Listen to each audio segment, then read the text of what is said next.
Bueno, hola, yo soy Gus Casals, soy psicólogo y comunicador, digamos, y divulgador de historieta argentina, pero de historieta en general, nada más. Y estoy acá porque nuestro amigo Federico Mariano me invitó a esta idea que me quedó medio vaga, pero que me parece que está buenísima. Yo soy Mariana Politi, quizás algunos me conocen como el Diván de los Héroes, también soy psicóloga. Y cuando Fede me comentó que iba a ser un medio Actors on Actors de divulgadores de historieta y cómic, tanto nacional como internacional, dije, Fede es la mejor idea que escuché en mi vida. Nunca quise escuchar un programa tanto como este, pero no pensé que iba a participar, sobre todo con alguien que siempre me pareció tan interesante como vos, Gus, así que... Ay, qué lindo, gracias, Mariana. ¿En serio? No, a mí me encanta porque yo te conocí primero como el Diván de los Héroes, y ya lo del diván me interpeló automáticamente. Y te escuché un par de veces en este podcast que hacían desde un bar, ¿cómo se llamaba? Sí, en el Bar Shops con Johnny Weiss. Ahí está. Que hacíamos charlas mutantes con Nico Linia también. Ahí está. De ahí te tengo haberte escuchado. Después, bueno, nos hemos cruzado en eventos y por ahí, en cosas. Y vos sabés que recién cuando dije lo de divulgador y... A ver, ¿cómo plantear esto? Porque somos divulgadores de historietas, sí. Estuvo bueno las charlas de la última entrega de los premios Cinder, ¿no? Que salió un poco el tema de quién divulga a los divulgadores. En realidad no, pero era más bien cuál es el rol, ¿no? Y si influimos o no en la venta y en la compra, y entonces hubo un malentendido por ahí con el tema si somos parte del marketing o no. Después está el tema de somos periodistas, no. Yo considero que yo por lo menos no lo soy. Y me resulta raro el tema de divulgadores. Es decir, no lo resiento, pero me resulta raro. No sé si me identifico como divulgador. Eso me pasa. Sobre todo, además, porque creo que nos pasa a todos, pero para mí es recontra part-time esto. Es decir, yo me identifico como un montón de cosas. Me identifico como psicólogo. Me identifico como, por más que odie la definición, como creador de contenido por ahí. Y me identifico como fan de las historietas desde muy chiquito. Creo que es, junto con ser fan de la música, las cosas más identitarias, ¿no? que encuentro. Pero con divulgador me cuesta. No sé, ¿qué te pasa vos con la divulgación? Con la palabra divulgador, más que nada. Mira, yo acá voy a tener que robar porque me voy a remitir a una charla en la que justo todo esto que dijiste como que me trajo un recuerdo, que tampoco es hace tanto tiempo, así que lo tengo bastante fresco. Justo a la universidad en donde yo trabajo, porque yo tengo una beca de CONICET. Ajá. Entonces mi laburo de psicóloga, digamos, va por ahí, por el lado de la docencia, y mi lugar de trabajo es la UCA. Y justo hace un mes y medio, vino un investigador de CONICET que yo respeto muchísimo, que es Diego Golombek, a hablar respecto de la importancia de, digamos, en ese momento lo trajeron como la divulgación científica. Y él hablaba de algo que a mí me resultó muy interesante, que es que nosotros muchas veces, digamos, la palabra divulgación es comunicarle a la vulgaridad, o sea, a las personas que no saben, desde un lugar de uno que es el que sabe, ¿no? Sí. Y creo que muchas veces en este rubro, en este mundillo en el que vivimos, hay de eso, digamos, hay de, che, yo me paro en el lugar de que soy el que sé y te cuento a vos que no sabés. Sí. Y a mí no me gusta tanto pararme en ese lugar. Total. Sí, más en esto que decías vos, de una cuestión más de comunicación. Yo tampoco me identifico como comunicadora, yo soy psicóloga y disfruto mucho este mundillo, ¿no? Pero creo que quizás el término comunicador, o no sé, fan de los cómics, pero si lo ponemos en tecnicismos estrictamente, creo que va más por el lado de la comunicación, porque yo me encuentro mucho más hablando con pares de cosas que nos intercambiamos, que quizás realmente hablándole a alguien que no sabe sobre algo de lo que yo, entre comillas, sé. Sí, y el famoso debate que después por ahí, también refinando hacia la historieta argentina, del grupo reducidísimo de gente, de interesados, es decir, de consumidores, de divulgadores. Y entonces esto que decís, hablando con pares, es porque somos todos pares, de alguna manera, ¿no? Somos muy poquitos, en general nos conocemos todos con todos, por suerte también. Pero bueno, también lleva a esa cosa de qué grupo chiquito que somos. Y me gusta esto que decías, porque creo que la diferencia, lo que nos hace divulgadores es, en lugar de charlarlo en una mesa de café, lo hacemos en un video, en una charla, en este podcast, ¿no? Como que lo estamos haciendo más público que solamente con la gente con la que estamos hablando. Totalmente. Creo que ahí es donde entra la divulgación. Totalmente. Pero que no deja de ser, más que estar bajando, yo siento, y me da un poco de vergüenza ponerme en línea con un divulgador científico, porque creo que el divulgador científico hace una cosa de bajar un discurso súper complicado. Totalmente. A un lenguaje más asequible para un público más masivo, ¿no? Y yo no siento que hagamos eso. O por lo menos no siento que yo lo haga. Al contrario, a veces me parece que es hasta al revés, ¿no? Que esta cosa de sobreanálisis que hacemos de la historieta, si bien eleva el discurso, y está buenísimo, también al ego lo confunde por completo, ¿no? Pero yo quería ver una de piñas, ¿no? Tal cual. Y nosotros estamos, no, porque las capas de sentido en todo esto.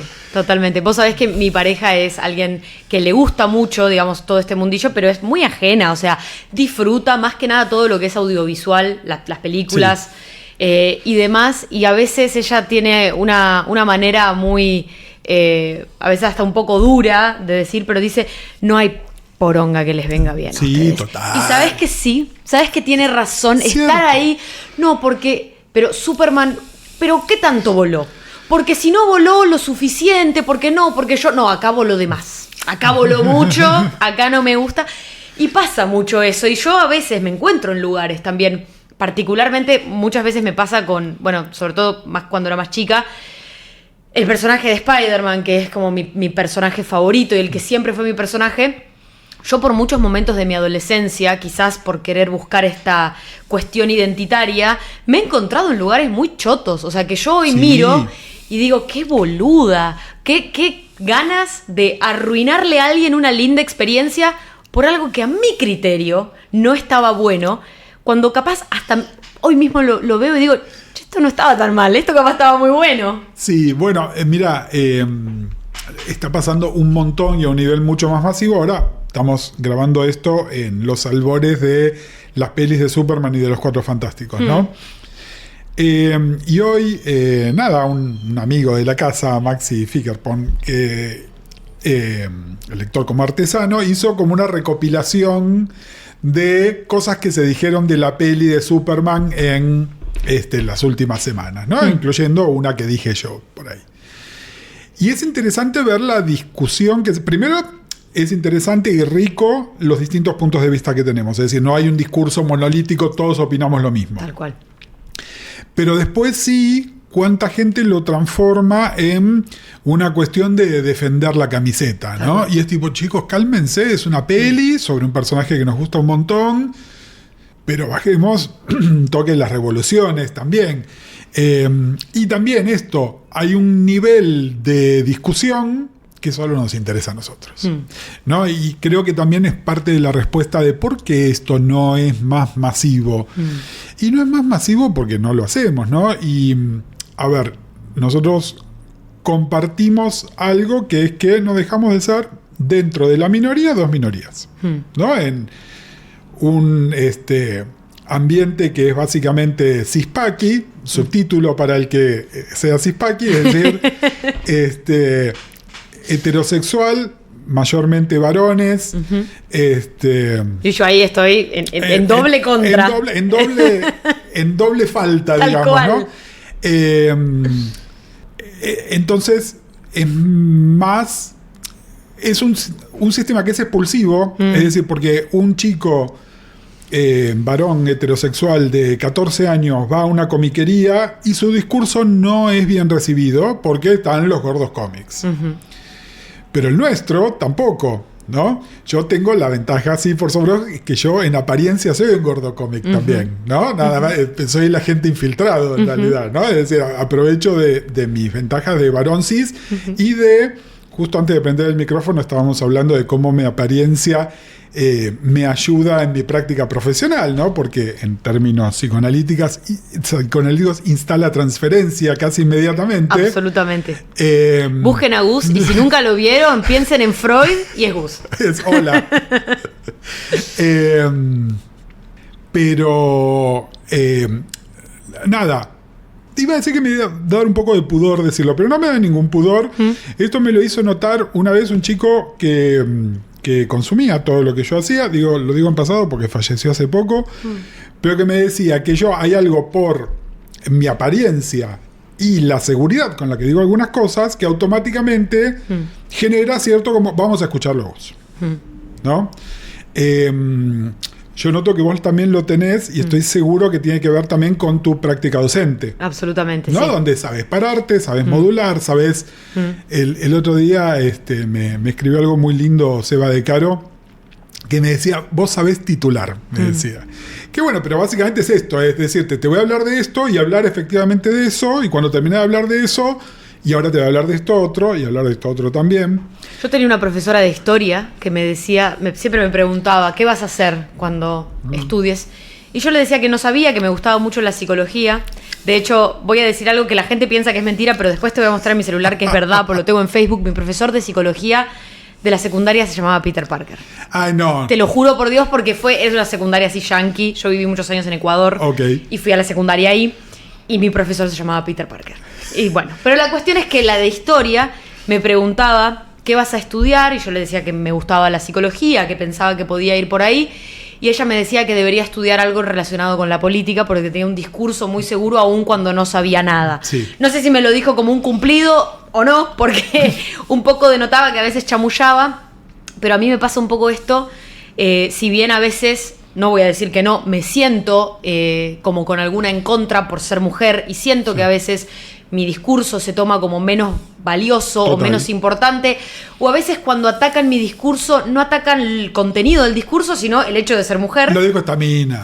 Exactamente. Pero sí siento que por lo menos en los grupos que frecuento, muchos ya tienen esta cosa de, no, bueno, lo dice Marian. Como que viste esta cosa de haberme ganado un lugar de que no es que tampoco no es que lo peleé, digo, de conocer personas y de ir con buena onda y que ellos también te reciban con la buena onda y que no soy cualquier mina, en donde por ahí sí con otras minas han tenido otro tipo de comentarios, pero conmigo es tipo, bueno, es Marian, Marian sabe lo que dice, pero es cierto que con las mujeres todavía hay alguna cuestión de diferencia, por decirlo de alguna manera. Sí, total. Y bueno, sepan que con los putos también, ¿no? Ayuda que yo mido 2 metros, ¿no? También hay un montón de cosas. Es decir, la autoridad se genera de distintas maneras. Total. Con la seguridad del discurso, como te dijo la profesora de historia, y a veces también por imposición física. Lamentablemente es así. Por el largo de la barba. Por el largo de la barba. La sabiduría. No, igual yo siento que somos una comunidad bastante amorosa, ¿no? Donde es más fuerte lo que nos gusta que no. Y vuelvo, quiero que hablemos un toque de historieta con respecto, para hacer una diferencia de la parafernalia de la historieta, ¿no? Que incluiría lo audiovisual, por supuesto, el merch, la animación y un montón de otras cosas, que no es que no me gusten, pero creo que somos una comunidad bastante amorosa porque sabemos que estamos en la minoría de todo ese gran grupo de consumo que es, nos gusta los cuadritos y la narración secuencial, colores, y los dibujantes y los colores y el guionista, y saber cómo es el proceso desde el cual una idea después se ve impresa, ese tipo de cosas, ¿no? A diferencia de gente que está literalmente peleándose por qué película recaudó más. Tal cual. No, que no es nuestra historia. Y a ver, hay alguna gente que es anfibia, que puede hacer las dos cosas. A mí mucho no me sale, pero bueno, yo tampoco lo hago por plata, ¿no?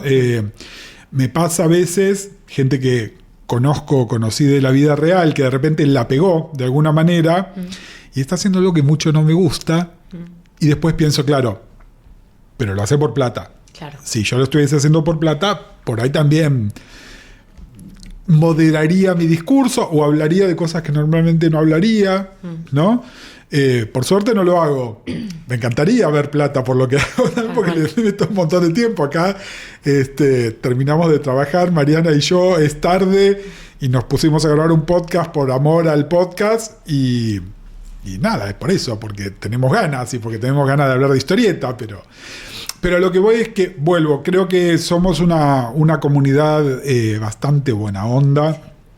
En general...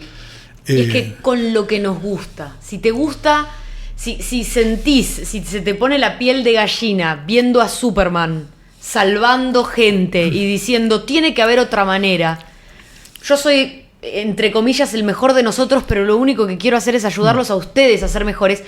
¿Cómo entre nosotros no nos vamos a dar cariño y amor? Digo, si esa admiración es genuina, que a veces por supuesto queda de lado, todos somos humanos, pero siento que justo con lo que nos gusta no podemos hacer la vista para otro lado. Si viste la viñeta en donde Stan Lee dice y una figura silenciosa se dio cuenta que con un gran poder debería conllevar una gran responsabilidad. ¿Cómo no vas a tener esa mirada un poco más amorosa del mundo? Sí, igual, y mira, te busco otro, o te encuentro otro punto. Creo que, no tanto con Spidey, pero con Superman pasa un montón, y con otros personajes más extremos, no sé, por decirte, el Punisher, ¿no? Donde el mensaje final que se lleva al público de las historias y del personaje, por ahí no tenemos la misma lectura. Vos decís esto, bueno, ¿cómo no inspirarse? Bueno, hay gente que no se inspira, hay gente que ¿por qué no los mata a todos? Claro. ¿No? Pero creo que una de las cosas que en este nivel de comunicación nos emociona, yo me quedo hasta el final de todas las pelis y adaptaciones, no solo porque quiero ver la escena postcréditos, sino porque me gusta ver esa cosa lastimosa que es el agradecimiento. A mí también. Pero porque está el nombre de los creadores que nosotros conocimos y nos emocionaron. Y creo que lo que nos une es eso, es quedarnos para ver esos nombres, saber quiénes son esos nombres y probablemente explicarle vos a tu compañera, yo a mi compañero, mirá, está acá, qué sé yo, bla, bla, bla, bla, ¿no? Y quedar un poco como el meme del tipo de la teoría conspiranoica, ¿no? Es el meme de Leo DiCaprio apuntando y dice, mira, dice Tom King.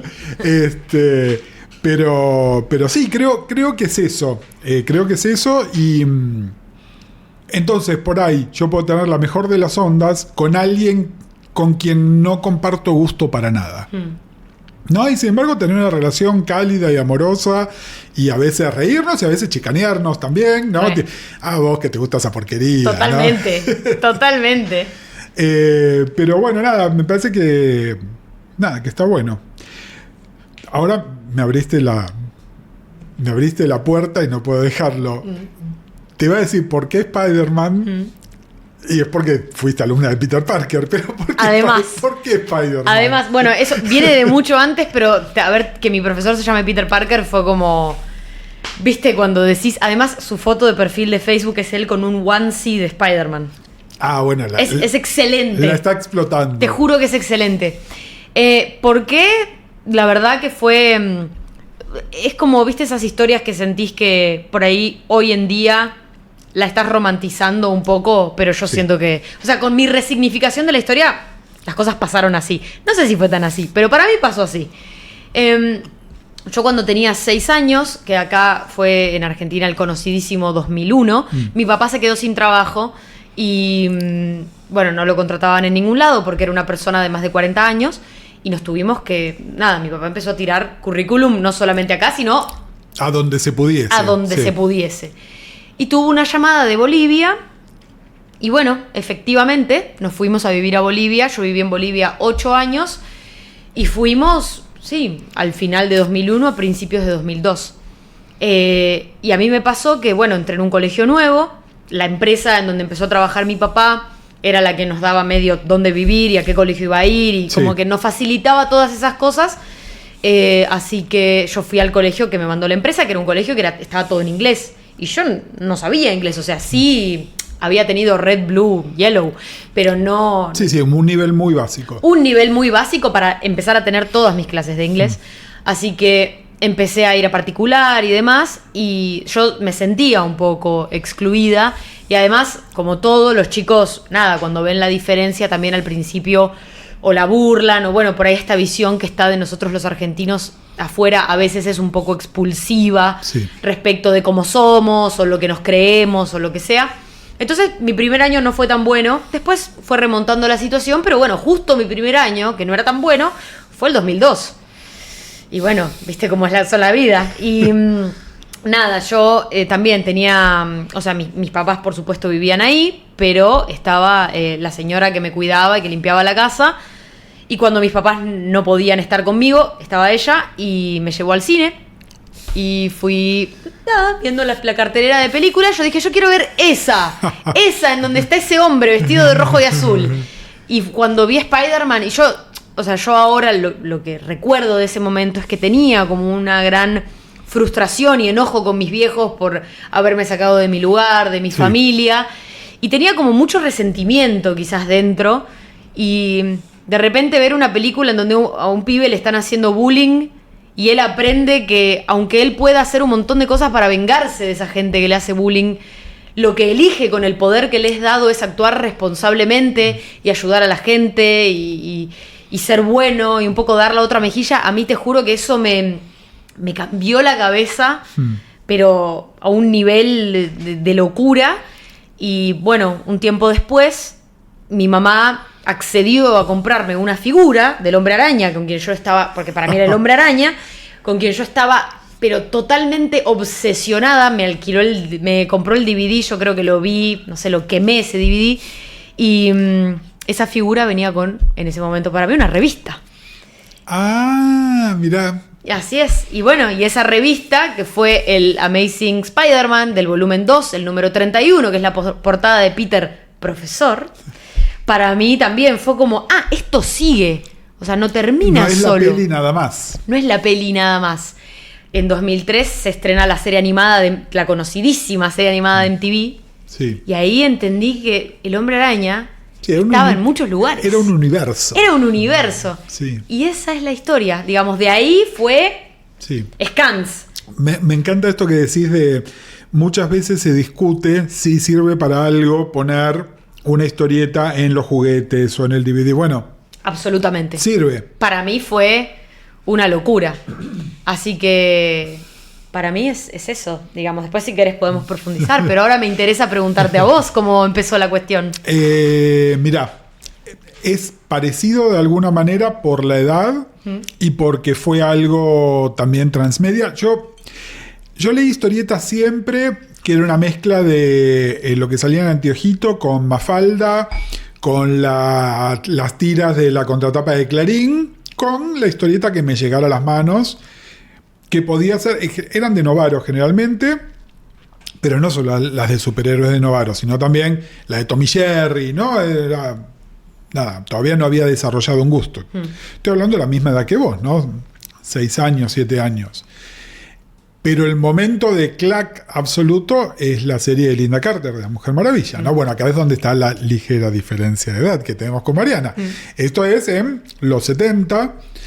La serie acá fue un boom enorme, se dio en el prime time, ¿no? Era, bueno, plena dictadura, así que no había ficción local, el noticiero era una cosa medio de fantasía que duraba poquito, y después eran series. Bueno, La Mujer Maravilla pega un montón, y a mí me flasheó, pero de una manera increíble. Es interesante cómo no se me cuestionó la cuestión de género. Creo que tenía que ver con lo popular que era la serie, claro, que era popular en general, entonces no había esa lectura por ahí más complicada.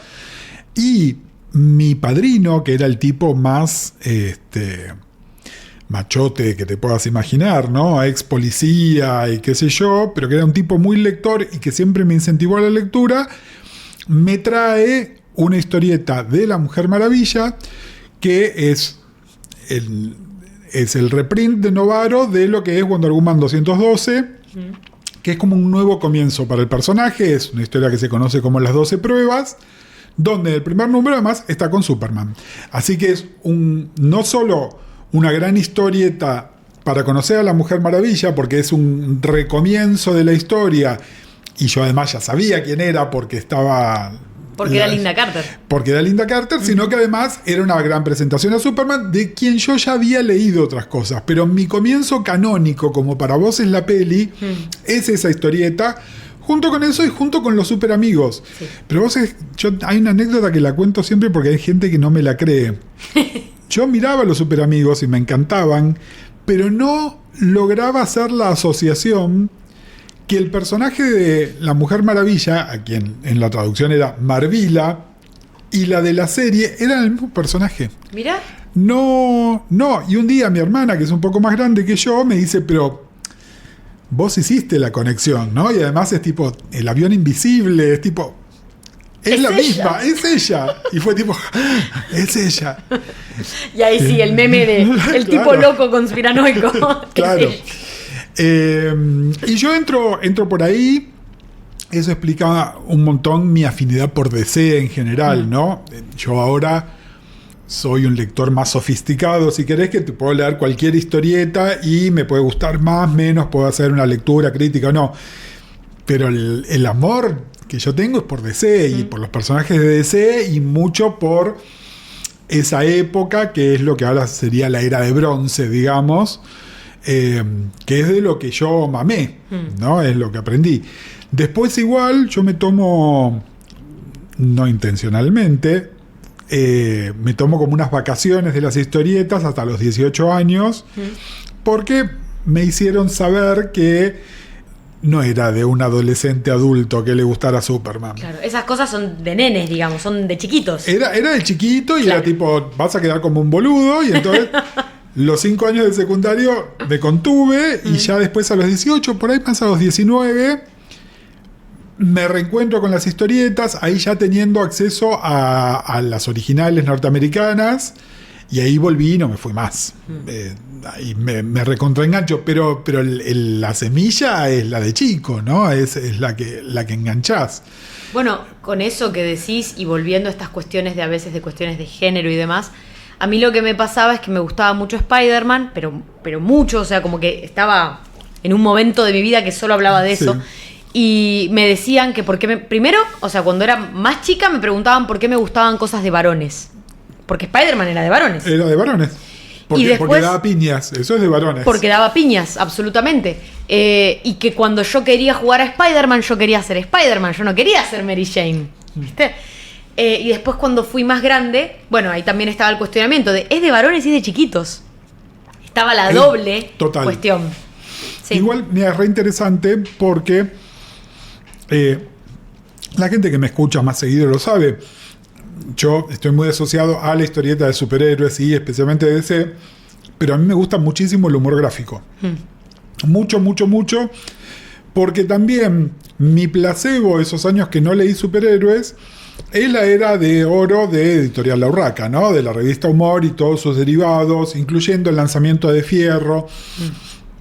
Entonces yo seguí leyendo historieta. Lo que pasa es que no se la conceptualizaba de la misma manera, ¿no? En Sex Humor había tetas. Claro. Entonces eso era para adultos, estaba bien. No importa que la lógica era la misma, ¿no? Narración ilustrada, secuencial, bla. Es lo mismo, es historieta también. Nada más que una era para chicos y la otra era aceptable. Yo no era adulto tampoco. Es decir, yo no sé si a los 13 años tenía que estar viendo algunas de las tiras de Sex Humor que ahora las miro y de tipo, wow, ¿no? Algunas de las cosas más porno de Maitena. Nada, son cosas que yo leía a los 15, 16 años. Me encanta haber tenido acceso, ¿no? Creo que también informó un montón la persona que soy ahora, ¿no? Haber tenido acceso a eso, y no como una cosa tabú. Mirá, yo soy muy agradecido a la educación que tuve, no a la educación formal, no a la escuela, a la universidad donde fui, a las que también le estoy muy agradecido, sino a la que me dio mis padres. Mis padres con el tiempo se han vuelto más conservadores, pero eran gente muy abierta de criterio. Mira. Esto que te decía, no se me cuestionaba que me gustara la Mujer Maravilla, no se me cuestionaba que estuviese viendo una historieta recontraporno en la Sex Humor. Incluso en dictadura se escuchaba música de artistas que estaban prohibidos y se hablaba y se leían autores que estaban en listas negras. Es decir, tuve un poco la educación que hoy se consideraría medio progre, ponele, sin serlo abiertamente, ¿no? Porque por otro lado, hay amigos de mis viejos y amigos míos que los padres militaban en el PC, ¿no? Era una cosa, eso era progre en serio. Claro. Pero mis viejos eran como abiertos, ¿no? Y siempre nos dejaron, a mi hermana y a mí, descubrir cosas y cometer errores, ¿no? Básicamente, que creo que es desde un lugar de seguridad también, ¿no? Es decir, cometer errores, teñirme el pelo de un color loco, obvio. No irme de mochilero a los 14 años a la selva, ¿no? Hay grados de error. Pero nada, ¿viste eso? La idea que ahora se usa principalmente en desarrollo de software, ¿no? Del arenero. Ese es el lugar donde podés hacer cualquier cosa porque es un lugar seguro y no vas a romper nada. Claro. Bueno, considero que tuve medio un arenero, donde, bueno, nada, cometí errores también y cosas, pero ahora en retrospectiva estuvo buenísimo. Estuvo buenísimo. Que hace también que, bueno, yo ahora soy medio un adulto progre también, que hace 10 minutos estaba de moda y ahora ya no está más de moda. Y entonces te pone en una posición donde tenés que defender, ay, ¿por qué sos progre? Porque lo soy, ¿no? No sé si te pasa también que a la gente ya no le alcanza con decirte yo no pienso lo mismo que vos, sino que te tiene que convencer de que vos dejes de pensar como pensás. Sí. Vuelvo a la película de Superman. Hay gente que le gustó la película y hay gente a la que no. Pero hay gente que viene a decirme que a mí no me puede gustar. Y es tipo, ¿por qué no tendría que gustarme? Que es como que esas personas que por ahí se ponen en la posición de decirte que no te puede gustar algo, cuestionan hasta cuánto te gusta el personaje si te gusta esto que te gusta. ¿Entendés? Como, bueno, pero si te está gustando esto es porque no sos... entonces no lo entendiste muy bien a Superman. No lo entendiste. Tal cual, cuando... Digo, ¿por qué no? Podemos agree to disagree, podemos estar de acuerdo en lo que no estamos de acuerdo. Yo tengo un amigo en particular con el que nos gusta a los dos mucho Spider-Man. Y nos gustan cosas tan distintas de Spider-Man que te juro que parece que nos gusta otro personaje. Porque él tiene una lectura que a mí me ha enseñado un montón, y espero que yo también a él, pero en cosas que nos gustan del personaje que son casi opuestas. O sea, obviamente que hay un interés común y obviamente que en un montón de puntos, digo, es el mismo personaje, estamos de acuerdo, pero le gustan todos los escritores que capaz a mí no tanto, total. O todas las etapas que yo capaz no quiero tanto. Y así, nada, vivimos y aprendemos y él me manda un audio de 8 minutos contándome por qué una cosa y yo le respondo, pero nunca es en un afán de convencernos. Que te deje de gustar. Tal cual, o de decirte que estás equivocado. No es porque estás equivocado, es porque por ahí si te cuento esto, lo podés mirar con unos ojos un poco más bonitos y no por mí, por vos. Y viceversa, y es algo muy lindo, pero lastimosamente, y siento que con el cómic pasa un montón, pero masivamente, digo, con los canales de YouTube que se centran más que nada en productos audiovisuales, y particularmente con esto de la película de Superman, porque en Marvel pasa, pero no, esto por favor corregime si lo veo. En DC es como que hay dos aguas. En Marvel pasa, por supuesto, lo de la distinción de opinión, pero en Marvel en DC hay los unos y los otros. Sí, pero ¿sabés cuál es el problema? Sí, a la interna de DC, pero los de Marvel son, sobre todo los de Marvel audiovisual, no historietas, son medio un monolito. Es verdad. Que son insoportables también, ¿no? Sí. Que además... que todo es fantástico. Y además compraron el paquete de Feige completamente. que ahora está fallando, y para ellos entonces hay que ver todo, y si la película dura menos de 2 horas y media está mal hecha, y es tipo, chicos, cálmense un poco, porque no, es decir, sí lo que estás diciendo de la interna DC, Sí. pero los de Marvel son jedes. Es verdad.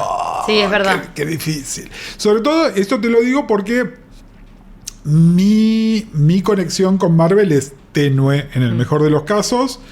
Y me gusta esto que decías. Vos sabés que a mí, de los personajes grandes de Marvel, el que más me cuesta es Spidey. Ay, Me cuesta un montón. Nunca agarré algo de la historieta que me convenciera del todo. Y para cuando sale la peli, yo ya era un treintañero. Y entonces mi conexión ahí también con esta cosa de... que, a ver, digamos todo, ¿no? La peli, el personaje es adolescente, entre muchas comillas, porque los actores son un poquitito más grandes. particularmente Tobey Maguire, porque Kristen Dunst era bastante joven. Pero, tipo, Pero sí. pero lo que voy, me cuesta un montón engancharme con que es adolescente también. De hecho, me interpela más Peter profesor que Peter estudiante. ¿No? Pero porque me costó siempre mucho a mí identificarme con las personas de mi edad, ¿no? Yo siempre tuve un aspiracional a alguien más grande y entonces siempre me costó un montón. Pero nada, y veo que genera un montón de amor y que veo que cada generación nueva de chicos chiquitos se enganchan un montón con la estética del personaje, y además... como hay series animadas y las películas y todas están en distintos registros, no es que los nenes se enganchan con algo que es para adultos, ¿no? Sino que hay como dos cosas distintas. Sí. Y los pibes chiquitos se recontra enganchan. Y no sé, a veces pienso si a mí me hubiese pasado lo mismo. Yo fui sujeto de la serie, ¿no? La de Spider-Man. Y la miraba, y no la pasaba mal, pero nunca me enganché. Me cuesta. Y también ahora considero que es, no te digo tarde, pero ya no sé si tengo ganas, ¿no? Es decir, que alguien venga y me diga, no, pero tenés que leer tal momento, ¿no? No sé, Roy Thomas y Romita y qué sé yo. Y por ahí sí, pero no sé si tengo ganas. Tengo todavía no la viste, está mi biblioteca acá en la sala de al lado, vas a pasar todo lo que tengo para leer sin leer, ¿no? Y entonces me cuesta un toque. Y entonces en esto, decime cómo es tu conexión por fuera de Spidey, digamos, ¿no? Con el resto del universo Marvel, con DC, ¿qué onda? Mira, mucho también fue, digamos, por azar, en el sentido de que yo siempre, para mí fue un gusto bastante solitario. Digamos, claramente las personas que estaban alrededor mío no estaban en esa. Esto era para varones, pero ni siquiera los varones de mi clase estaban en esa, así que tampoco estaban más en la música, Eminem, esas cosas, y yo capaz no tanto. Me gusta Eminem, pero capaz no estaba en esa. Así que nada, fui creciendo y después me mudé de Bolivia a Ecuador. Y en ese interín, yo en Bolivia no conocía comiquería, tampoco tenía computadora, o sea, no tenía mucho acceso a las cosas. Sí, capaz iba a una librería porque la acompañaba mi mamá y había una mini sección medio olvidada de... Donde por ahí algo había. Y si yo compraba todo lo que veía donde estaba Spider-Man. Si estaba en alguna portada de Avengers, venga. Si había cómics de Spider-Man, por supuesto. Pero eran todas como para mí historias sueltas. Como que no les podía enganchar un hilo porque siempre era unas cosas de acá, unas cosas de allá. Y me acuerdo que una vez, cuando fui a una librería, me acuerdo que teníamos de vuelta un viaje bastante largo, porque veníamos de vacaciones para acá, y no voy a la librería con mi mamá y no había nada. Y de repente miro así y había un cómic de Superman. Y dije que eran unos essentials de Superman contra Zod. Y dije, yo qué sé. Vamos. Y ahí empecé, viste, por ahí cada tanto, en esas idas a la librería, si podía y si mi mamá me dejaba, además de traerme algo de Spidey, por ahí me traía alguna otra cosa, pero no fue hasta los 16, 17 años que un amigo de la secundaria me dijo, me estoy mudando, estoy sacando cosas de mi casa, tengo esto que la verdad ya no lo quiero. Y era una edición de Watchmen.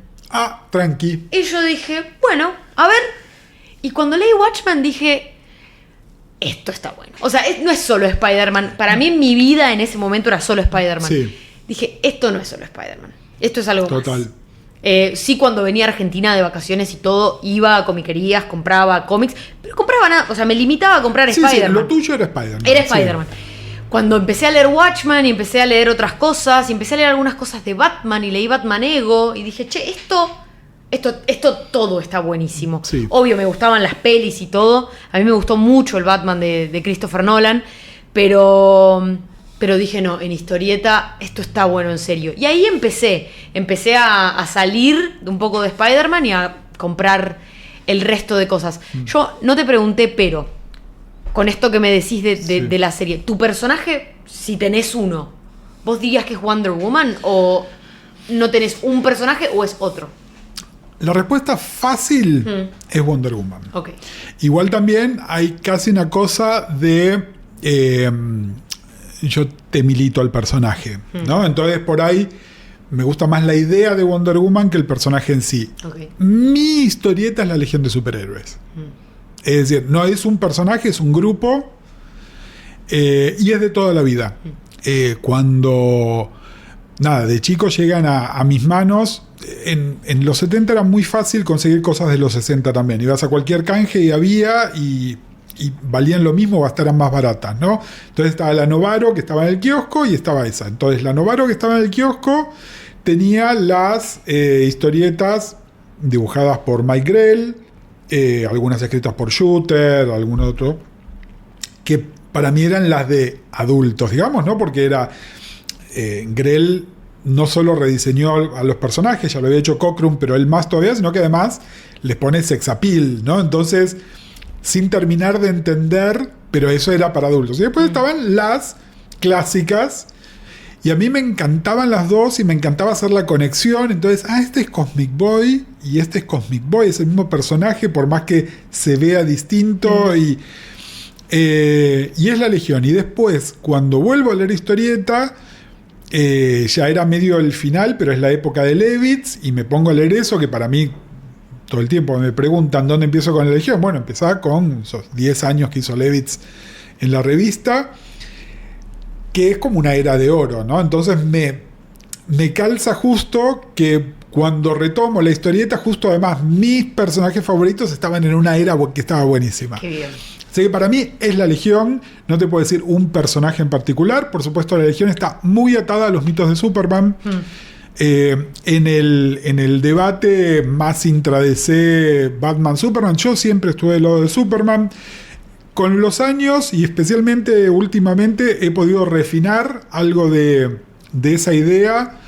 Vos vas más por el lado del personaje y las decisiones humanas. Sí. A mí hay algo del concepto del superpoder que me resulta súper atractivo. El superpoder por el superpoder mismo. Es decir, no como fantasía de poder, de superioridad, sino de gente haciendo cosas fantásticas. ¿No? Y por eso me gusta la Legión también, porque son todos estos personajes, cada uno tiene un poder en particular. Siento que te gustarían los mutantes. Me gustan los mutantes, me gustan bastante los mutantes. Mirá, la segunda cosa que me gusta en general de las historietas, pero me gusta en otras formas narrativas también, me gusta el melodrama, es decir, me gusta la telenovela. Los mutantes también, ¿no? Me gustan los mutantes. Bien. Pero siento que llegué tarde, ¿no? La era de oro de Claremont, cuando yo Mira, no hablamos de la figura de una persona que te haga una mentoría, ¿no? Que te baje algo, porque siento que de alguna manera, al ser divulgadores, entre comillas, nosotros somos medio los mentores también de gente, ¿no? Me pasa todo el tiempo que me preguntan, sobre todo con la Legión, con Wonder Woman, che, ¿por dónde empiezo? Che, ¿qué está bueno? Mi mentor, que creo que él ni lo sabe, pero cuando yo vuelvo a leer historieta, es Tony Torres. Tony del Club de Cómic. Tony, de alguna manera, tenemos una edad parecida, pero él nunca había cortado, digamos, en el medio, y entonces también es el que me dice, bueno, che, esto, mira esto otro, ¿no? Como que me guía y me lleva. Y alguna vez, expresando curiosidad por qué me estaba perdiendo de Marvel, me dice, mira, justo acaban de relanzar todo el universo de mutantes, ¿no? Por supuesto es el Second Genesis, ¿no? Que es espantoso. Y entonces me da para que lea, poner los primeros 3 números de X-Men Adjectiveless, de Uncanny, de X-Factor, de X-Force, de Excalibur, y no me acuerdo si había alguna. Fue un quilombo. Todo fue, pero eran todas las de los grupos, es decir, no me dio una Wolverine para leer. Bien. Y esa es mi presentación con los mutantes. Por supuesto, automáticamente hago clic con las únicas dos cosas que hasta hoy me acompañan, que son X-Factor, la de Peter David, y Excalibur, ¿no? Porque Alan Davis, pero también porque tenía esa cosa de, con Jan hacemos todo el tiempo el chiste de whimsical. Pero bueno, esta cosa juguetona, ¿no? Esta cosa... y con lo demás no enganché, de todas maneras, siempre como leyendo de costado. Seguir leyendo X-Factor, seguir leyendo Excalibur significaba que me tenía que interiorizar con lo que estaban pasando en las otras revistas. Y hice un experimento en pandemia donde leí todo Claremont de punta a punta. Es decir, en su momento leí a Phoenix, ¿no? Leí las cosas clave, Sí. pero fue, nada, voy a leer todo. Wow. Esperando salir súper fanático. Y no me pasó. Tampoco, me re gusta, ¿eh? Es decir, no, tampoco te puedo decir, no me gusta, no me pasó ese clic. Creo que tiene que ver con la edad también. Si yo hubiese leído Los mutantes son distintos y por tanto perseguidos a los 15 años, cuando yo estaba tratando de armar un montón de temas de mi sexualidad, me hubiese pegado distinto. Cuando lo leí en 2020, yo casado con un tipo bajo el amparo de la ley, fuera del closet en todas las instancias de mi vida, y ya no me pega de la misma manera. Es re loco eso, ¿no? Como cuando te llega una historia. Sí, pero sí. Y vos sabés que todo esto que dijiste como que me hizo aflorar un recuerdo que cada tanto aparece, porque yo, digamos, las películas de Raimi son cosas que miro, no sé, regularmente. una vez por semana. Una vez por semana veo una. No creía que tan regular. Sí. Es que a mí me gusta mucho en mi casa tener cosas de fondo. Así que a veces no es que la estoy mirando activamente, pero está de fondo. Está puesta de fondo, entiendo. Hay una cosa que me pasó, que me siento en la confianza para contarla, que es de... Y me siento en la confianza para que el resto la escuche. Que es... vos me preguntaste por qué Spider-Man. Y si bien hay una parte más infantil, que creo que es la primera vez que la vi, hay una parte que es un poco más madura, si se quiere. O sea, fueron 2 años después. Sí. Pero para mí fue muy importante. Porque yo, si bien a los 6 me mudo y pasa toda esta cosa, recién siento que a los 7 empiezo a descubrir cosas de mi sexualidad, sí, y de mí misma y de mi identidad. Y cosas que, así como vos dijiste que tus papás se hicieron más conservadores con el tiempo, sí, los míos se hicieron más liberales con el tiempo. Mira qué lindo. Pero cuando yo era más chica, no es que eran hiperconservadores, pero bueno, en mi casa era como, sí, bueno, vos te vas a casar con un señor y sí, vas a tener hijos y bla, bla, bla. Y a mí me pasó algo muy loco viendo Spider-Man 2, que Spider-Man 2, qué película, y era que, bueno, está toda esta escena en donde Peter sabe lo que le pasó al tío Ben, pero la tía May no sabe que, sí, él lo sabe, y tienen una conversación en la cocina que creo que es mi primer recuerdo de... No sé si habré llorado activamente en el cine, porque eso es algo bastante reciente edad, que me animo a poder llorar en el cine, pero me acuerdo de la angustia, y de la angustia constante después de haber visto esa película, de haber visto algo en lo que yo me sentía absolutamente identificada, que era saber algo que sabía que no iba a ser bien recibido por los demás. No poder decirlo. No poder decirlo. ¿Sí? Y ver la reacción de la tía May, que después sale todo bien, y ella después da uno de los mejores discursos para mí de la historia del cine respecto del heroísmo. Pero es un momento en el que ellos, él le cuenta lo que pasó y ella le saca la mano, y yo verlo y decir, yo nunca voy a poder hacer eso. Yo en ese momento lo que sentía era, yo nunca voy a tener el valor de decir lo que a mí me pasa. Sí. Entonces, en ese sentido, sentía que tenía esta doble cosa como Peter Parker, de tener todo un mundo adentro, un mundo lleno de emociones y de ganas y de poder, pero tener que seguir viviendo bajo Peter Parker, ¿viste? La persona convencional Sí. que no podía decir lo que realmente había pasado o lo que realmente le pasaba.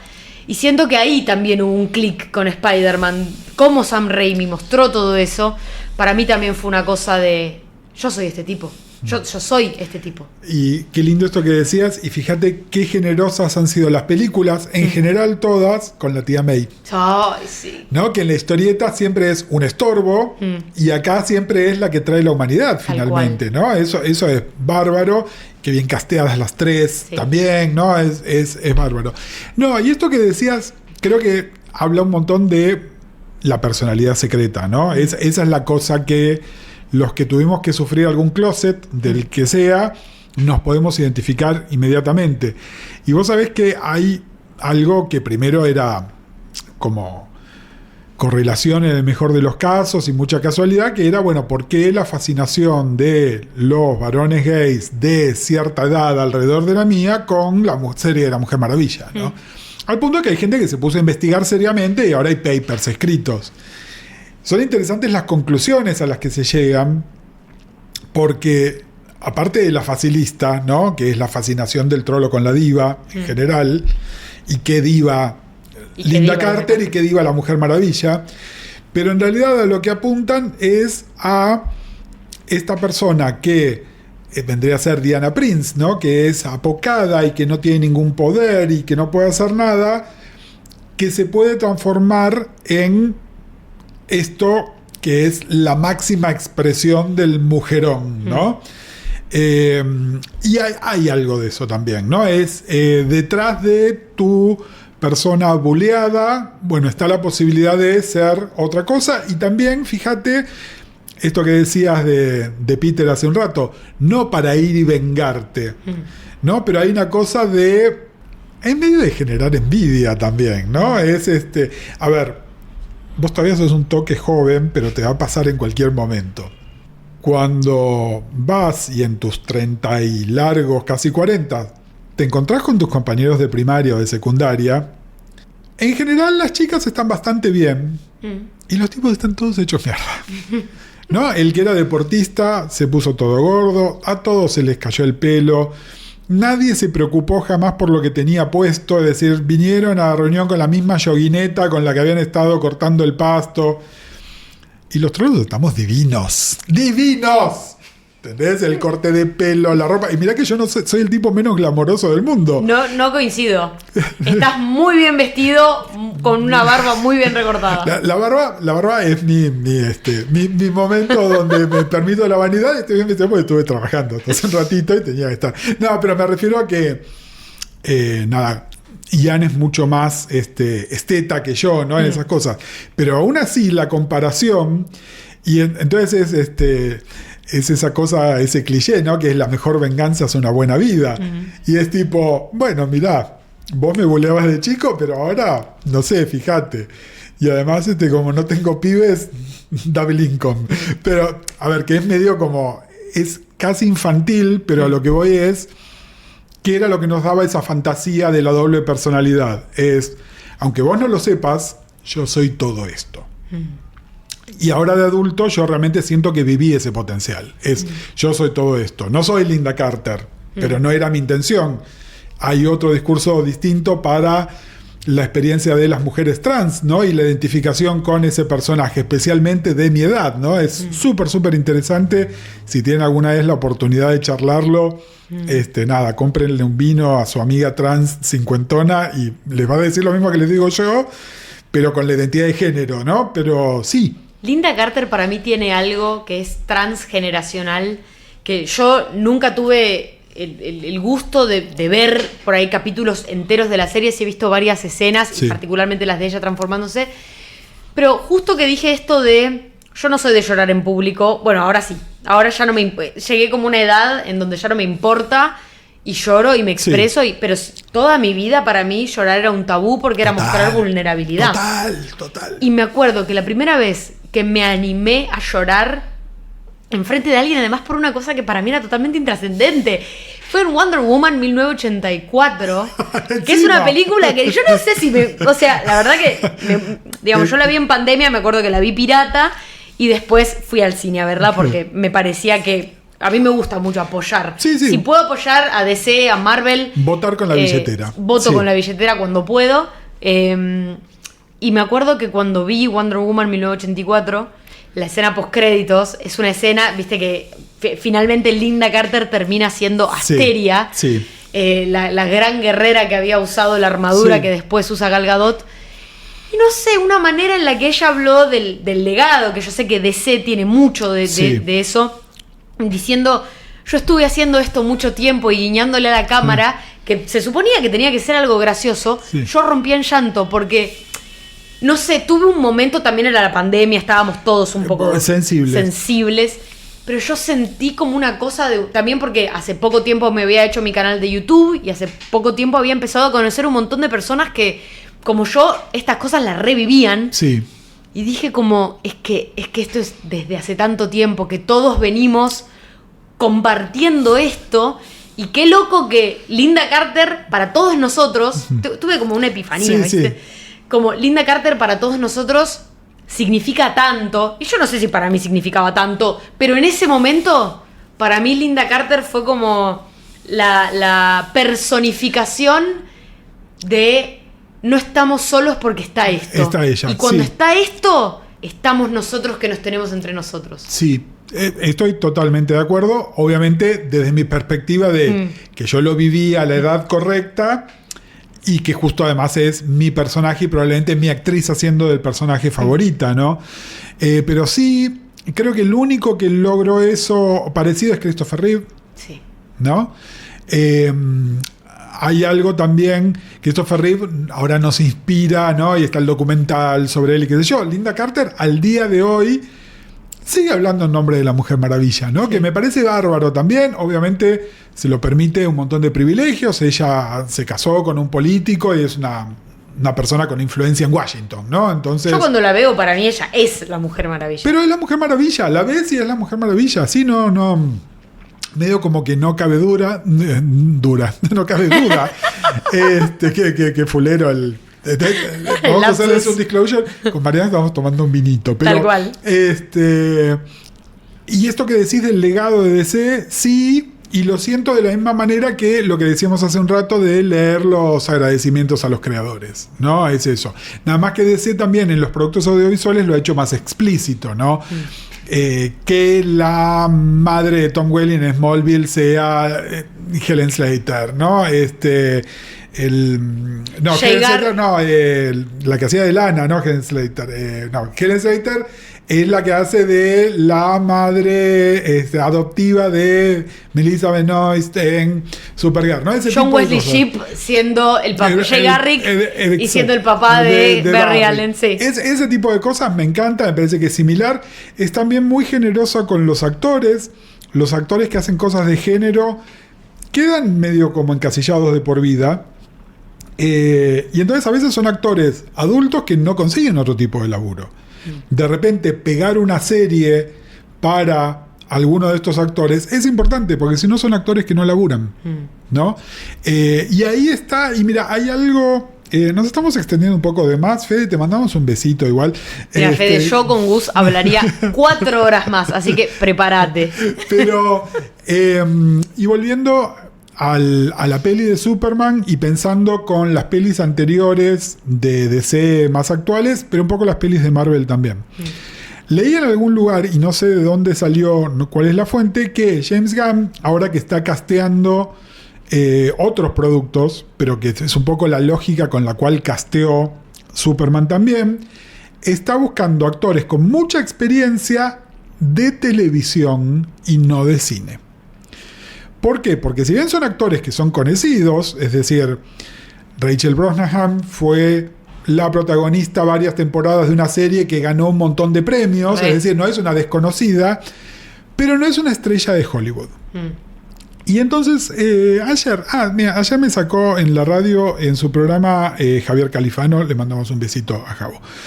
Y hablamos un poco de esto, y le decía, uno de mis problemas con Man of Steel, más allá del tono y todo lo demás, es que yo nunca dejo de ver a Amy Adams. No veo a Lois Lane, veo a Amy Adams. Y es peor todavía con los Kent. Son Diane Lane y Kevin Costner. Sí. chicos, son Diane Lane y Kevin Costner. Por más que tengan la edad adecuada para ser los padres de Henry Cavill, son dos estrellas de Hollywood, glamorosas, divinos. ¿Entendés? Que si quieren decir que tienen 15 años menos de lo que tienen, lo pueden decir. Claro. En cambio, los Kent, que los critican un montón de esta peli, sí, son dos personas que viven en el medio del campo, ¿no? Y hablan como dos Exacto. personas que viven en el medio del campo. Pero ¿por qué te digo esto? Me parece que incluso cuando casteas a Robert Downey o a Chris Evans, estás medio... ¿Y cómo hago la suspensión del descreimiento? En cambio, tanto Linda Carter como Christopher Reeve eran nadie. Totalmente. Y pasaron a ser Superman y la Mujer Maravilla. Totalmente. Bueno, en ese sentido me parece que es positivo el cast de David Corenswet, que Sí. para mí David Corenswet era nadie, yo no sabía quién era. Y esto que decís, me remito particularmente al documental de Christopher Reeve, que si Sí. lo van a ver, por favor, véanlo con una Con caja de pañuelitos. Mucho tissue al lado. Porque... Mucho tissue, porque te destroza. Pero claro, era un actor de algunas obritas independientes que de repente pasó a ser Superman. Y Sí. David Corenswet también. Y a mí me gusta eso. Me gusta Sí. ver un actor como en su momento, para mí, porque yo era chiquita, Tobey Maguire, que para mí, yo lo veo a Tobey, y más Sí. allá que lo vea en el Gran Gatsby, para mí Tobey Maguire es Peter Parker. Sí. Pero porque es donde lo vi. Es donde lo viste. Yo cuando lo veo, yo ya sabía quién era Tobey Maguire, Claro, ¿no? claro. Y hay que ver qué pasa ahora. Eso me pasa, ¿sabes con quién? Perdóname que te interrumpí. Me pasa un poco con Robert Pattinson. A mí me gusta mucho de Batman. Es una Sí. película que cada tanto reveo. La música de Giacchino ahí Sí. me parece espectacular. Pero me pasa que yo fui adolescente en la época de Crepúsculo. Entonces no podés dejar de asociarlo con... Yo lo veo y es Edward. Sí. Y hay un montón de cosas en donde es Batman, ¿eh? O sea, no digo que no. Y pero creo, es Edward. Creo que estamos de acuerdo en esto. No tiene nada que ver, chicos, con la calidad actoral de No. estas personas, sino con ese factor de reconocimiento. Sí. A ver, ¿por qué? A ver, voy a hacer una referencia que es vieja, pero sepan que yo soy viejo. ¿Por qué en los 90 vamos a ver una comedia romántica de Julia Roberts? ¿Por qué de Julia Roberts? Igual. No importa de qué estuviese haciendo, es ella y su sonrisa y todo lo demás. Bueno, creo que con algunos actores, especialmente los de Marvel, pasó lo mismo. Y digo los de Marvel porque las pelis de Marvel pegaron de una manera que las de DC no. Si no, todavía tendríamos a Diane Lane haciendo de Martha, ¿no? Pero es esta cosa de, bueno, cómo hacer que se desdibuje el personaje y el actor, y es medio...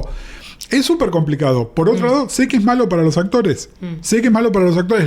Les quita posibilidad de hacer cosas. En general, encuentran un lugar en el teatro, ¿no? De hecho... Christopher Reeve, su lugar natural era el teatro y después vuelve al teatro también, y la mayoría de los actores conocidos que aparecen hablando de él, amigos, son actores de teatro también. Nosotros a Glenn Close la conocimos por otras cosas, pero ellos eran compañeros de la escena de Broadway, ¿no? Bueno, lo hizo Melissa Benoist también, ayuda, que es una cantante bárbara, bueno, y ¿cómo se llama? Gran casting también, ¿no? Es decir, son actores, bueno, estuvieron los dos en Glee, pero como cantan también, después pueden ir a Broadway y diversificarse de una manera. Y por Emma supuesto, Stone, que estuvo en Broadway haciendo cabaret y después estuvo haciendo 400 cosas. Y es Gwen Stacy. Vos la ves y es Gwen Stacy. sí, pero ahí lo que te voy a decir es, por súper protagónicas que sean Emma Stone y ahora Rachel Brosnahan, no tienen puesto el traje superheroico. Sí. Y entonces es más fácil entrar y salir de una caracterización de personaje que el superhéroe. Pero no te pasa particularmente. Yo ellos dos los tengo como pareja medio excepción. Andrew Garfield y Emma Stone, para mí, son actores extremadamente camaleónicos. Sí. Yo lo veo. Andrew Garfield es mi Spider-Man favorito, y lo he dicho en muchos lugares. Estás on the record. Estoy on the record. Y yo lo veo como Jonathan Larson en Tic Tic Boom y me lo creo. Y Sí. a Emma Stone la veo como quien, no sé, cualquier persona y me los creo. Pero para mí, que fueron los protagonistas de mi adolescencia, yo Amazing Spider-Man 2 la veía todos los días, Gus. Todos los días. Una época igual, no voy a decir años porque no es verdad. Pero una época muy difícil de mi vida, todos los días. O por lo menos un ratito de la película, tampoco toda Sí, la película. Igual ahí, a ver, y te voy a argumentar algo que estoy pensando ahora. Sí. De nuevo, chicos, culpen al vino. Creo que la ventaja de Andrew y de Emma y de un montón de otros actores es que no son los primeros en hacerlo. Y entonces Toby zafó porque tenía una carrera anterior, Linda Carter y Christopher Reeve no zafaron. Y después, con los Batmanes, son tantos que ninguno es el definitivo, el que quedó pegado. En realidad esa parte más fea le tocó a Adam West, que nunca pudo ser otra cosa que el Batman de ahí, ¿no? Pero a ver, chicos, le pasó también a los protagonistas de Star Trek, ¿no? Es decir, hay cosas que quedás tan asociado a esa, antipático como sea, propiedad intelectual, porque no es con gente que hizo una película o una serie, es una serie de género donde los personajes están caracterizados, ¿no? Leonard Nimoy tenía que ponerse las orejas y las cejas, si no, no era Spock. Sí. ¿No? Es eso. Y medio como que, bueno, nada, por un lado puede ser súper rentable, es decir, para Christopher Reeve hizo suficiente dinero para que no fuera una preocupación que después no le dieran trabajo más mainstream, pero también, si sos un actor con más ambición, ¿no? Bueno, Emma Stone, 2 premios Oscar, ¿no? Y laburar en financiar ella películas independientes o ser la productora, es decir, una tipa con ambición que va por otro lado. Pero si tenés esa ambición, y es difícil. Es muy difícil. Bueno, los actores, sin ir más lejos y yéndonos por ahí a otra franquicia, yo la verdad que debo admitir que cuento con poco tiempo libre, y el poco tiempo libre con el que cuento lo invierto en esto. Así que no veo muchas otras películas fuera de este mundillo, a veces, la mayoría de las veces, pero los actores de Harry Potter, que es otra franquicia con la que yo crecí, para mí Daniel Radcliffe y Emma Watson y Rupert Grint, más allá de que Emma Watson por ahí es la que más he visto en otros proyectos, para mí son Harry, Ron y Hermione. Bueno, ahí hay 2 cosas. Primero, ¿los viste de chica? Sí. A los 6 también, porque también es de 2002. Cuando ellos eran chicos. Sí. Yo creo que ellos, crecer les vino súper bien. Daniel está haciendo un carrerón en teatro. Mira. La misma que Christopher Reeve, la misma que Melissa Benoist. Es decir, el teatro es una alternativa. Es otro mundillo. La gente que va al teatro medio que no les importa si esa gente estuvo en una peli o en una serie de televisión, ni qué fue, ¿no? Es más evaluar lo que efectivamente se está poniendo. Pero creo que están haciendo carrerones, pero también porque incluso la última película que hicieron, ellos igual tenían 20 años. Entonces ahora tienen 35. Y sí, son los mismos actores, pero no son los mismos actores. ¿Qué sé yo? Me parece que hay algo igual, de nuevo, al igual que tu experiencia con la película de Toby. Vos los viste a los 6 años, yo los vi a los 31, 32, y era tipo, bueno, sí, actores. Claro. ¿No? Tenés otra distinción, digamos, ¿no? Pero bueno, nada, eso. Escúchame, hace como 1:10 que estamos hablando y todavía tenemos un montón para hablar. Totalmente. No, pero les cuento, este es el Tras Bambalinas, ¿no? Esta charla es totalmente libre, pero nos pidieron que contestemos algo. Una preguntita. Una pregunta, que no me acuerdo, no la tengo acá adelante, pero es algo así como si alguna vez le envidiamos el trabajo a alguien, ¿no? El trabajo de divulgación de cómics que se está haciendo. De malo que soy, te lo pregunto yo a vos. Mira, yo desde que Fede me lo dijo, voy a ser 100% honesta con esto, pensé mucho en cómo responder esto, porque siento que es una pregunta que me interpela mucho a nivel personal, en el sentido de que yo soy una persona extremadamente mala conmigo misma. Yo me tiro mucho para abajo, o sea, siento que externamente doy como que soy una persona extremadamente segura y en muchas cosas sí lo soy. Como que pienso que cuando tengo argumentos para las cosas y además las estudio y las analizo y no soy, digamos, una improvisada o una parecida, pero sí siempre pienso que lo pude haber hecho mejor. Entonces a mí me pasa que a veces cuando, no sé, veo a gente en redes sociales, pienso, podría hacer más. Podría dedicar más tiempo y sacar más videos y ser como esta persona que le va tan bien. Sí.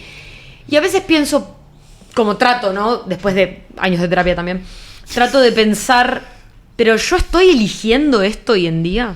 Y yo actualmente estoy, digamos, cuento con un trabajo que es muy... Esto que comenté en un momento respecto de la beca de CONICET y demás, que implica... O sea, yo no tengo vacaciones, porque mis vacaciones son cuando yo quiera. Es decir, yo si un día quiero decir, hoy me la rasco, lo puedo hacer. Sí. Más allá de que eso me implique después tener más laburo acumulado. Porque tenés que presentar cosas por objetivos que en algún momento hay que hacerlas. Exactamente. Sí. Entonces, si yo quisiera elegir poner todo, no sé, mi energía, mi líbido en el canal, podría hacerlo. Y a veces me da culpa no hacerlo, porque digo, che, pero a mí esto es algo que me gusta, es algo que me interesa, ¿por qué no lo convierto en algo, no sé, redituable, laboral? Pero después digo, yo no... O sea, a veces como que me pasa mucho eso cuando veo gente en redes, ¿no? Y pienso, yo elijo hacer eso por eso. O sea, mi fin último con esto es que me inviten a cosas, o ganar plata, o que me den canjes, o... Digo, la realidad, no. Y entonces cuando puedo volver, digo, yo hago esto porque me gusta, hago esto porque me hace bien, y lo hago cuando tengo ganas. Ya tuve un tiempo en mi vida, particularmente al final de la pandemia, en donde, bueno, empecé a como monetizar en YouTube y empecé a tener un par de canjes con algunas marcas y demás. Y yo empecé o sea, al principio, qué buenísimo, no sé qué. Y después me empezó a abrumar un montón, porque dije, claro, ahora tengo que hacer contenido con esto que me dieron de canje. Hay que sostenerlo. Totalmente. Hay que sostenerlo, sí. Y digo, la verdad que con mi vida actual, en cuestiones laborales, no me es compatible que esto también se convierta en algo laboral. Al contrario, esto es lo que sostiene lo otro. Sí. Esto es lo que hace que yo pueda terminar el día y decir, ahora me pongo a leer un cómic, el que yo quiera, no el que me dieron de canje. O el que está de moda y tengo que comentar. Totalmente. O ir y siempre hacer un comentario sobre. Entonces, creo que, como que por un lado a veces siento que es propio de las redes sociales a veces ver la vida de la gente y pensar que su vida o sus elecciones son mejores que las tuyas, sobre todo cuando tenés una personalidad a veces tan punitiva. Pero después es volver y decir, ¿yo elijo esto? No lo elijo como laburo, ¿no? Como laburo o como cosa de dedicación o como... Y me trato de quedar... Y a veces me pasa que por todo lo otro, que a veces tengo preparación de clases y demás, no encuentro momento para esto. Y por ahí, digo, la envidia quizás puede venir por ahí por momentos de decir... Si yo me hubiese, se dedica. Tal cual. Y yo podría estar ahora leyendo cosas que me gustan... Y no haciendo esto, que sobre todo cuando estás 5 años con un tema, a veces se pone un poco engorroso. Pero siento que a veces el castigo, no digo que esté bien, pero a veces va más hacia mí y hacia sobre lo que debería estar haciendo que sobre el otro. Porque yo a veces hago como una meta reflexión sobre el otro y digo, esta persona se esfuerza, dedica horas, tiempo, no es con el otro. Al final del día siempre es una cuestión con el espejo y conmigo. No sé cómo lo vivís vos. Me identifico un montón con esto que decís, donde esta no es mi actividad principal. Eso lo tengo como clarísimo. Y pensando en esto también, al igual que me pasa a veces cuando tengo que hablar de historieta argentina, que yo me doy cuenta que leo una fracción de lo que leen algunos colegas, me encantaría consumir más divulgadores. Y la verdad que lo hago con un puñado de gente que son amigos o gente que me gusta mucho el contenido que genera. Pero tampoco tengo una muestra buena, pero porque no tengo tiempo tampoco. Porque de nuevo, porque el tiempo libre que tengo es para darme el gusto de generar yo algo y también de leer y ver una peli, escuchar un disco, ¿no? Y ese tipo de cosas. Dicho esto, no sé si es envidia, pero yo tengo como una especie de ambición, que es que me gusta llegar a mucha gente. Pero no porque me reditúe en plata, porque tendría que haberme dedicado a otra cosa si quisiera plata, sino que me gusta que se llegue, porque creo que ahí entra la parte de divulgación también. Yo disfruto tanto de la historieta y de mucha de la parafernalia alrededor de la historieta que me gustaría que más gente la disfrute también. Es como un efecto de amplificación. Y entonces, dicho esto, a mí de nuevo, no sé si es envidia, pero sí me gusta un montón y sería un anhelo que ya no voy a lograr por una cuestión de longevidad también. lo que hacen Andrés y Comiqueando, ¿no? Es decir, que haga 30 años o más que están haciendo esto, y por supuesto tienen una plataforma que llega mucha gente y es muy creíble, ¿entendés? No lo dijo cualquiera, lo dijeron ellos. Tal cual. Digo ellos porque obviamente sabemos que Andrés es la cabeza, pero hay un equipo de colaboradores que ha ido rotando por años y años. Nada, la verdad que me gustaría tener eso también. Mira, una vez en una entrevista así medio como personal que hice con Mariano Cholaquian en La Batea hace muchos años, me hizo una pregunta incómoda, pero no por eso menos cierta, ¿no? Y me dice, bueno, ¿pero alguna vez vos lo intentaste hacer? Y la respuesta es no.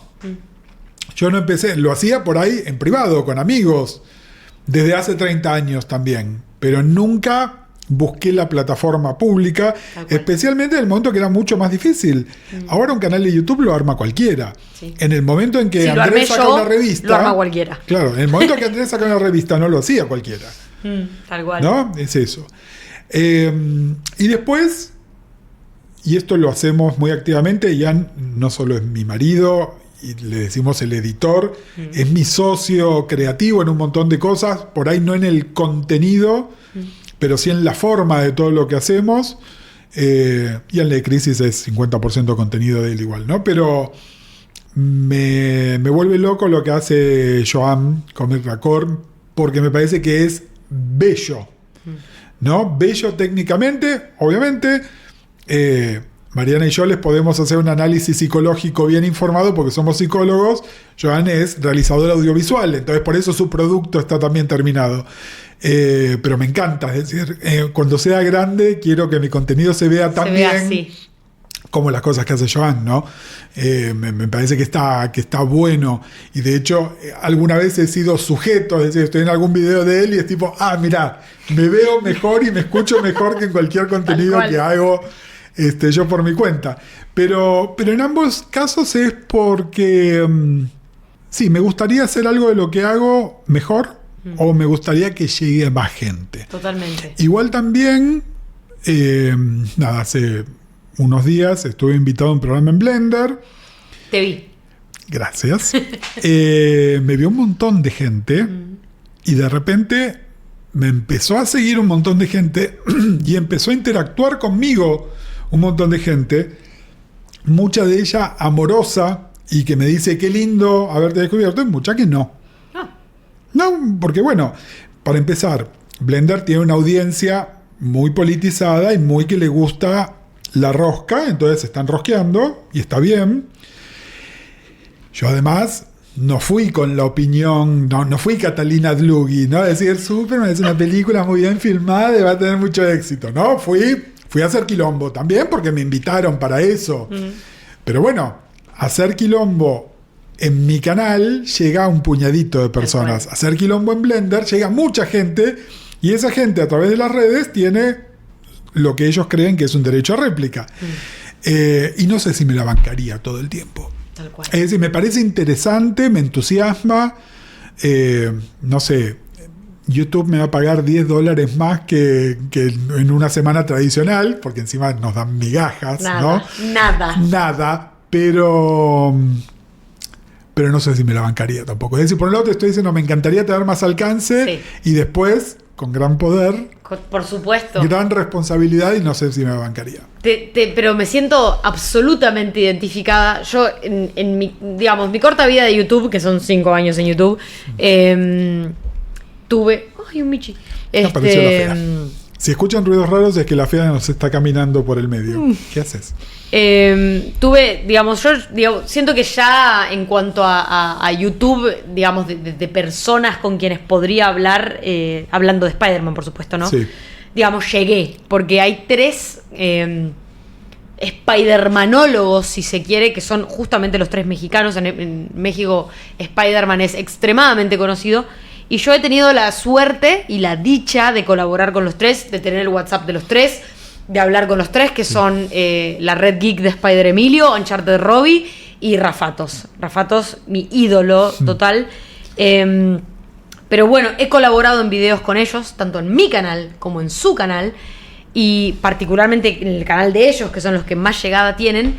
me he encontrado con algo con lo que quizás en mi canal a veces me he encontrado, pero muy, muy pocas veces. A veces. Muy a veces, porque como mis amigos me ven y alguna gente que me conoce, no me encuentro tanto, que es el hate. Y cuando te encontrás con personas que dicen, che, qué interesante la entrevistada que trajiste, sí, o la persona que trajiste a uno de los pibes, y otros como, ¿qué dice la minita esa? No sabe nada, o no sé, sí, como algún comentario. Y bueno, al principio a mí me recontra costó. Siento que hoy, no me quiero hacer la superada, por supuesto, pero siento que hoy estoy en un lugar de que ya como que yo hago lo que me gusta porque me gusta, y si te gusta bien, si no también.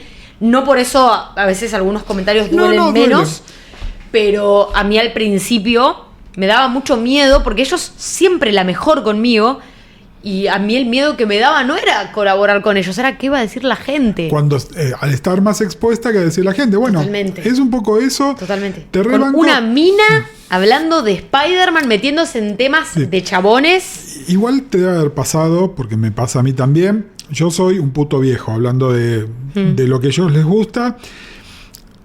Hay como dos tipos de hate, que uno ni siquiera es hate, que son muy distintos. Uno es el hate organizado, que repite palabras claves y lugares comunes, que ese es muy fácil porque se bloquea automáticamente. Yo tengo un video donde empiezo diciendo, hola amigues. Bueno, el 50% de los comentarios de eso es diciendo, amigues, lenguaje inclusivo. La función más útil de YouTube es hide user from channel. Claro. Ping, esta persona ni la veo más ni me ve más. Adiós, para siempre. Pero después está la gente que es, entre comillas, bien intencionada y te dice una barbaridad. Pero desde un lugar de sentido común, ¿entendés? No es alguien que fue adoctrinado por las redes o en foros, o bueno, vamos a atacar a toda la gente que hable bien de la peli de Superman, que existen, de nuevo. Esa gente se bloquea, es facilísimo. Sino la gente que, nada, te dice un comentario que generalmente es o misógino, o homodiante, o racista, o clasista, y no lo hace desde un lugar. No saben que te están diciendo algo que es discurso de odio, y sin embargo te lo están diciendo. Totalmente. Y entonces a esa persona no la podés bloquear, tenés que darle algún tipo de respuesta, que es inútil igual. ¿No? Esa me duele mucho más. Porque es más, me pasa, viste que uno empieza a identificar la gente que te escucha, la gente que te comenta, y de repente, ¿sabes? Esta persona con la que tenía recontra buena onda es más transfóbico que la Rowling, ¿no? ¿Y qué hago? Qué decepción la Rowling, por favor. Bueno, pero qué decepción la gente. ¿Entendés? Rowling estaba en su castillo contando libros. En su Hogwarts, olvídate. No me interesa. En cambio, alguien que por ahí está a 10 cuadras de casa y con quien tenía la mejor de las ondas, porque a los dos nos gustan los B-52, me está diciendo algo que es terrible, ¿no? Y eso me duele un montón más. Es decir, el odio organizado es eso, es una cosa corporativa más, ¿no? Tipo, block, hide, mute, ¿no? Todas las funciones que nos dan las redes para no contacto. El otro, que no viene desde un lugar de maldad abierta, se le duele. O a veces, viste, cuando lees, ni siquiera es con cuestiones personales, sino con amigos que ves en Instagram o en la red que sea, ver comentarios que vos decís, ay, amigo. Ay, ¿por qué? ¿Por qué? ¿Por qué estás diciendo esto? Tipo, al fin, una mujer es una mujer. Y vos decís, ¿qué significa eso? No. Primero sos un pelotudo. Pero ¿qué significa después eso? Es claro, ¿qué me estás tratando de decir? Tal cual. O por ahí no me lo estás tratando de decir, pero ¿qué estás tratando de decir al mundo siendo que me conoces? No, qué horror. Pero bueno, qué sé yo, es parte, ¿viste? Es parte, y coincido con vos y me voy a quedar con esto, porque a veces a mí me cuesta un poco verlo, algo que vos dijiste al principio, que somos una comunidad amorosa. Más allá de que a veces pasen cosas que te hagan decir que somos una comunidad amorosa, de mucho respeto, somos pocos, así que a veces es porque no nos queda otra y a veces es porque es genuino, pero me quedo con eso de que somos poquitos y los que somos los que estamos, ¿viste? Con los que compartimos. Y hay gente que no es así y en general no dura mucho en la comunidad, se cortan solos a hacer la suya, bien por ellos, pero también hay en esta comunidad tus modos o tu idea o tu manera de encararlo no va. Dicho esto, y a ver, no crean que estamos todos como en Los Simpsons, en el mundo sin abogados, ¿no? Es decir, claramente hay gente a la que queremos más, gente a la que queremos menos, espacios con los que somos más afines. Absolutamente. Pero creo que siempre desde un lugar de buena onda. Sí, finalmente tal cual. es eso. Sí. Tal cual. Así que bueno, nada, Fede, sin estas ideas, esto se llama Espacio Moros. Fede, te queremos. Gracias por esto. Porque si no, no hubiese tenido la chance de tener una charla tan interesante como la de hoy. Qué lindo, lo mismo. Así que les agradezco y los invito a que hagan lo mismo, aunque no esté al micrófono, porque estaba buenísimo. Y si es con un vino de por medio, mucho funciona mejor.